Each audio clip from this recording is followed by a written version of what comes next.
Et nous sommes de retour au plateau pour la dernière partie de cette émission. Nous parlons à présent du Togo. Lomé accueille un forum économique qui réunit le Royaume-Uni et l'Afrique francophone. Les pays d'Afrique francophone de l'Ouest et du Centre se retrouvent à Lomé. C'est pour 2 jours avec le Royaume-Uni pour parler économie et investissement.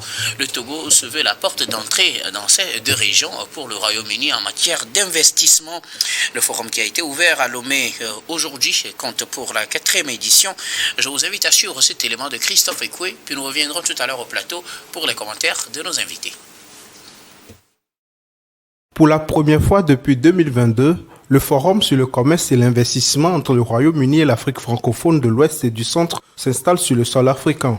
9 nations, plus de 600 délégués et une même ambition, réinventer le partenariat économique entre Londres et l'Afrique. L'histoire du forum sur le commerce et l'investissement entre le Royaume-Uni et l'Afrique francophone de l'Ouest et du Centre est celle d'une marche collective, marquée par un fil conducteur qui traduit notre volonté d'avancer ensemble. Aujourd'hui, en 2025, l'ambition est d'aller encore plus loin à travers un thème hautement évocateur de succès en succès. Énergie, transport, numérique, santé ou encore minéraux critiques, les discussions mettent en avant les secteurs stratégiques sur lesquels le Royaume-Uni souhaite intensifier sa coopération avec l'Afrique francophone. Pour Londres, il s'agit de mettre à l'échelle ce qui fonctionne et le déployer en Afrique. Alors nous sommes ici pour mettre à l'échelle ce qui a réussi pour établir certaines disciplines, inviter plus de personnes, d'opportunités et construire ensemble. Ce forum n'est pas seulement un symbole de partenariat, mais c'est un atelier où nous pratiquons ce que nous disons et les résultats sont auto-explicateurs. Le Togo, par la voix de son président du Conseil, a salué une initiative porteuse évoquant un nouveau chapitre du partenariat entre les 2 régions. Nous voulons passer d'une relation d'assistance fondée sur des dons à de véritables relations économiques fondées sur l'échange, l'investissement. Notre continent offre la jeunesse, les ressources et le potentiel d'innovation. Le Royaume-Uni apporte l'expertise, la technologie et les capitaux. À cette rencontre, un protocole d'accord tripartite d'un montant de 250 milliards de francs CFA a été signé entre le Royaume-Uni, le Togo et les autres pays. Un engagement concret qui illustre la volonté commune de bâtir un partenariat économique fort et durable. À Lomé, la 4e édition du Forum sur le commerce et l'investissement entre le Royaume-Uni et l'Afrique francophone de l'Ouest marque une étape importante dans la redéfinition des échanges entre Londres et l'Afrique francophone. Une rencontre qui place le Togo au cœur d'un nouvel élan économique entre les 2 rives. Et nous sommes de retour au plateau pour la partie débat. Le forum s'est donc ouvert ce mercredi. Et donc à Lomé encore au cœur des discussions pour les investissements sur le continent. Là, ce ne sera pas seulement pour l'Afrique de l'Ouest francophone, mais c'est aussi l'Afrique francophone du centre et de l'ouest, et le Togo est le premier pays africain à accueillir ce forum. Nous en sommes à la 4e édition et sans trop tarder, vous le savez, chers invités, pour le 4e sujet, la parole est à qui veut la prendre en premier pour ses analyses, ses observations. La parole est donc à vous.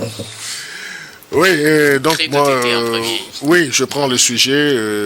C'est pour dire que c'est justement la première fois que ce forum en 4 éditions se tient sur le sol africain. Et pourquoi le choix du Togo, le choix de Lomé? Donc il faut également reconnaître la position géostratégique du Togo dans le Commonwealth et également le Togo qui s'imprime aujourd'hui comme une place de choix pour les grandes discussions qui promeuvent le développement de l'Afrique, c'est-à-dire la prise en charge de l'Afrique par l'Afrique. Et c'est ce que le président du Conseil togolais a relevé dans son discours à l'ouverture de ce 4e forum Royaume-Uni, Afrique francophone de l'Ouest et du Centre, en mettant en lumière non seulement le positionnement du Togo, mais également en appelant rappelant ou bien en retraçant le fait qu'aujourd'hui l'Afrique ne se positionne plus comme un continent qui doit subir ou bien s'exécuter, mais l'Afrique devient un partenaire du développement, un partenaire de ces Occidentaux. Donc l'Afrique ne doit plus subir ou bien ne doit plus faire le desiderata, mais l'Afrique a sa voix qui doit porter en termes sur toutes les questions de développement, d'investissement. Donc c'est très important que ce forum puisse rassembler des personnalités assez consistantes qui vont réfléchir sur l'avenir même de cette Afrique qui doit s'imposer dans le cadre des voies de financement de son développement, de son économie. Merci beaucoup. À vous, Credo TT, je ne sais pas qui veut aller à la suite de Credo TT pour ses observations, ses analyses. Le Togo accueille donc la 4e édition de ce forum qui se tient pour la première fois sur le continent africain. Credo le disait, l'Afrique ne subit plus, mais l'Afrique devient un partenaire. En quoi sommes nos partenaires et qu'est-ce que cela apporte selon vous, chers invités? Donc, vous savez, vous me connaissez, hein? Vous me connaissez ma position. Vous connaissez en tant que président du MLK et invité vous connaissez ma position par rapport à ces forums, même si le Togo est le premier pays africain à l'abriter, ben c'est à notre honneur. C'est une bonne chose que mon pays abrite un forum de ce genre. Maintenant, au-delà de ce forum, parce qu'il y en a tellement eu, on en parle par ici, c'est une portion de l'Europe, avec l'Afrique, c'est-à-dire aujourd'hui on a le Royaume-Uni, demain on aura l'Allemagne, et puis après il y aura encore la France, et ainsi de suite, à une portion de l'Europe avec l'Afrique. Des fois c'est ça qui me fait mal. C'est vrai, ils sont en avance par rapport à nous, mais nous, à l'interne, qu'est-ce qu'on fait? Ce que nous avons, comment est-ce que nous arrivons à l'utiliser pour le bonheur de nos populations? C'est ça la question. Quand vous voyez les Occidentaux comme si ils sont venus pour nos intérêts, mais détrompons-nous, puisqu'on les voit sur d'autres sujets, sur plusieurs sujets. Ils viennent comme partenaires économiques. Justement, que l'a dit tout à l'heure, ils viennent. L'Afrique ne veut pas subir, mais ça c'est ça ma position. L'Afrique n'est plus en mesure, n'est plus là pour subir. Mais l'Afrique veut traiter d'égal à égal avec les continents. Mais au même moment, à l'interne, dans nos pays respectifs, il faut quand même, il faut adopter des principes. Et ces principes qui doivent être des principes rigoureux de gestion à l'interne. Parce que si nous en tenons toujours à l'avenir de l'Afrique, on parle de l'avenir de l'Afrique, et puis finalement, on dort sur nos lauriers, on dit, mais notre avenir, l'Afrique est, aujourd'hui on présente l'Afrique comme le continent de l'avenir. Le continent de l'avenir, jusqu'à quand cet avenir?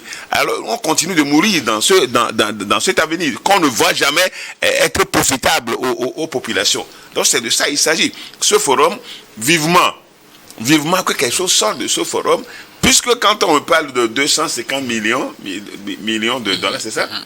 250 millions de dollars. Mais vous savez, les gens ont d'argent. 250 millions d'argent pour l'Afrique. Ça, c'est les investissements. Oui, pour l'Afrique de l'Ouest et l'Afrique du Centre. Vous voyez que est-ce que c'est consistant? Cette enveloppe-là, est-ce qu'elle est consistante? Qu'on vienne nous montrer ce genre de choses, c'est une bonne chose. Mais vivement que la suite consente et que cela change quelque chose en termes d'investissement pour résorber un tant soit peu le chômage, par exemple, pour que en termes d'économie nous puissions atteindre des niveaux qui sont respectables. Bon, donc c'est vrai, ça nous fait honneur. Et puis par la suite, qu'est-ce que nous gagnons? Qu'est-ce qu'on gagne? Est-ce que c'est des discours? Les gens viennent faire des discours. Vous savez, les gens viennent faire des discours. Il y en a tellement eu. On vient faire des discours et puis après, les actes ne suivent pas. Donc, diplomatiquement, on a réussi, mais au niveau du panier, de la ménagère, on ne gagne pas bien chose. Vivement que ce forum de plus apporte quelque chose à nos États. Pour vous, c'est un forum de plus? Oui, pourquoi j'appelle forum de plus? Parce qu'il y en a tellement eu. Il y en a tellement eu, même si ce n'est pas avec le Royaume-Uni, il y en a tellement eu. Bon, maintenant, qu'est-ce qu'on peut quantifier? Qu'est-ce qu'on peut nous dire? Si on peut faire l'inventaire de tout ça, qu'est-ce qu'on gagne? Vivement que cela apporte quelque chose. Je crois que c'est ça mon souhait. Merci beaucoup. À vous, Pasteur Rido. Robert Kosiga, quelles étaient vos réactions? C'est une bonne chose. Je l'ai dit ici tantôt que le chef de l'État travaille beaucoup, il ne se repose même pas. Le président du Conseil ou le président du Conseil, voilà, travaille beaucoup, il ne se repose même pas. Ça se voit sur son physique. Le président, chaque fois, il est dans les contacts pour faire développer le Togo. Le Togo aujourd'hui est comme la tortue. C'est comme voilà, la tortue et le lièvre. C'est vrai que d'autres pays courent vite, mais le Togo va doucement. Il y aura un jour, et très bientôt, les gens vont découvrir un autre Togo qu'ils n'auraient jamais pensé. Et le président du Conseil travaille à cela. Donc moi je prie que Dieu lui donne force, courage et à son entourage de faire bon usage de ces sous que le président du Conseil est en train de glaner ici et là pour le développement structuré, voilà, structuré du Togo pour que voilà, la jeunesse en tire beaucoup profit. Et à cette jeunesse-là, je leur demande d'être beaucoup plus responsables et avoir beaucoup de vision, de quitter les petits jeux de rue pour se concentrer sur leurs études ou sur leur formation professionnelle et surtout quand ils vont bénéficier de l'aide de l'État, de l'utiliser à bon escient, puisque c'est le rêve du président du Conseil et c'est pourquoi il se bat pour eux, il se bat pour notre jeunesse. Et il y a beaucoup de choses qui se font, c'est parce que les gens ne le voient pas encore. Le jour où les gens vont voir ce que le PC fait pour ce Togo, je pense quand même qu'il va entrer directement au panthéon des grands chefs d'État de ce monde. Merci beaucoup. À vous, Robert Kosiga. Écoutez, alors, je pense que les avis ne sont pas les mêmes. Credo, vous voulez réagir encore? Non, mais je voudrais juste... Je voulais comprendre pourquoi, sur des questions comme ça, on a souvent des avis divergents. Robert Kosiga parle des efforts du président du Conseil, mais pour Pasteur, cela ne se fait pas voir sur le vécu quotidien, sur le panier de la ménagère. Qu'est-ce qui fait qu'il y a souvent ce contraste-là?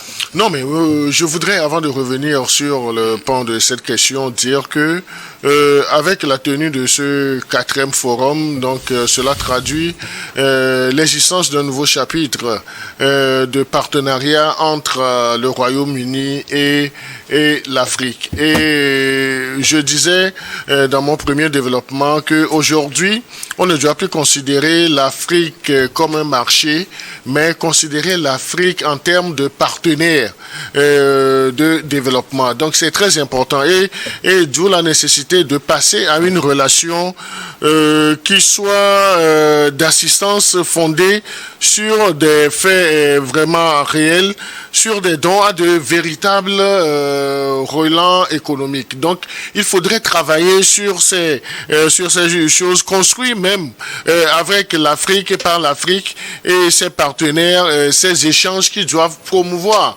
le développement de l'Afrique, l'investissement, la création de valeur et également la complémentarité du savoir-faire. Et ce n'est pas pour rien que le président du Conseil togolais a eu à relever cela aujourd'hui à l'ouverture de ce 4e forum. Donc c'est très important. Le pasteur Edokomi a développé un pan, donc il faut le comprendre, il est dans son rôle. Peut-être que l'impact n'est pas encore visible, mais avec un peu de documentation, on saura que ce n'est pas un forum de plus, c'est un forum qui se tient encore au Togo. Cela traduit, disons, l'accessibilité même du Togo et le rôle que le Togo joue dans le Commonwealth depuis son adhésion depuis 2022 et disons toutes les énergies positives qui sont développées, déployées par le Togo pour essayer de redorer l'image de l'Afrique. Et aujourd'hui, si nous parlons d'impliquer les Africains dans toutes les stratégies stratégies d'élaboration des mécanismes de développement, c'est très important parce que il y a quelques décennies, les décisions se prenaient et puis s'imposaient à l'Afrique, aux Africains, à nos chefs d'État. Aujourd'hui, ils ont dans cette latitude de réfléchir sur les modèles de développement et puis de dire à ces Occidentaux que cela nous pouvons prendre, mais nous pouvons l'aménager un temps soit peu. Et ce n'est pas pour le beau visage du président du Conseil, ou bien ce n'est pas parce que le Togo dispose d'infrastructures pour accueillir ces sommets ou bien ces forums de haut niveau, mais c'est parce qu'il y a une volonté politique qui est développée par le président du Conseil, et cette volonté politique est partagée par les chefs d'État de l'Afrique qui pensent comme lui qu'il faut que l'Afrique joue sa partition véritablement et que l'Afrique ne soit plus seulement un marché, mais qu'on considère l'Afrique comme un partenaire de développement. Alors, qu'est-ce qui fait selon vous que ce n'est pas visible, puisque vous l'avez dit, on n'est pas au premier forum. Le Togo organise des forums de... Non, les forums, plusieurs années. Non, les différents... Dans le déni, quand on dit que cela ne se fait pas percevoir sur le panier de la ménagère, ou plutôt, en réalité, ça ne se fait pas sentir parce qu'il y a quelque chose. Non, vous savez, lorsqu'on réfléchit, lorsqu'on est dans la réflexion, lorsqu'on est dans la mise en place des mécanismes, ce n'est pas du jour au lendemain qu'on doit essayer de quantifier l'impact positif. Mais c'est déjà bon que ces réunions de haut niveau se tiennent et que le Togo y joue un rôle stratégique qui permette la concrétisation ou bien ce brassage d'idées de réflexion en termes de développement. L'idéal, c'est que au Togo, que tout roule, mais on ne peut pas dire aussi que tout est si mauvais dans notre pays. Et lorsque on parle abusivement de l'impact instantané sur le panier de la ménagère, donc ce n'est pas de la magie. Et aujourd'hui, on positionne l'Afrique comme un partenaire de développement en termes d'investissement. Donc ça ne va pas se faire du jour au lendemain, mais il faut que la réflexion commence un jour. Donc là, intoxiquer l'opinion en disant qu'il n'y a pas de reflet sur le panier de la ménagère, ça ne sera pas... Non, je dis, laissez-moi aller au bout. Donc c'est pour dire que ce n'est pas par magie qu'on doit faire, mais c'est avec le concours de tout un chacun. Les politiques sont élaborées, donc c'est la mise en œuvre au niveau du continent africain. Et vous savez, aujourd'hui, il y a une évolution même de la conception de la mentalité. Hier, je le disais, l'Afrique était un marché pour ces Occidentaux. Et aujourd'hui, l'Afrique s'est positionnée comme un partenaire. Donc, c'est déjà un pas. Donc, nous souhaitons le meilleur pour l'Afrique et par ricochet pour le Togo. Mais ce n'est pas l'occasion de montrer toujours son pays par la main gauche, comme certains se plaisent à le faire, même en gilet. Pasteur Edo. Non, mais c'est dommage, hein? Parce que ici, le Togo abrite un forum que j'ai salué.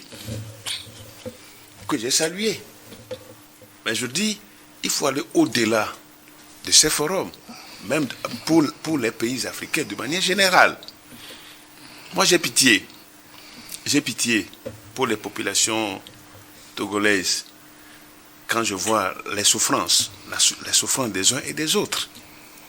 Et donc, s'il faut que j'intervienne sur un sujet qui, en principe, doit apporter quelque chose aux citoyens, il faut que je le dise. Et je ne continuerai pas à le dire devant n'importe qui. Nous ne sommes pas ici en train d'intoxiquer qui que ce soit. Et je ne suis pas en train d'indexer mon pays, loin de là. Je dis, ce qu'on nous demande aujourd'hui, ce qu'on demande aux dirigeants africains, c'est de mieux gérer ce que nous avons.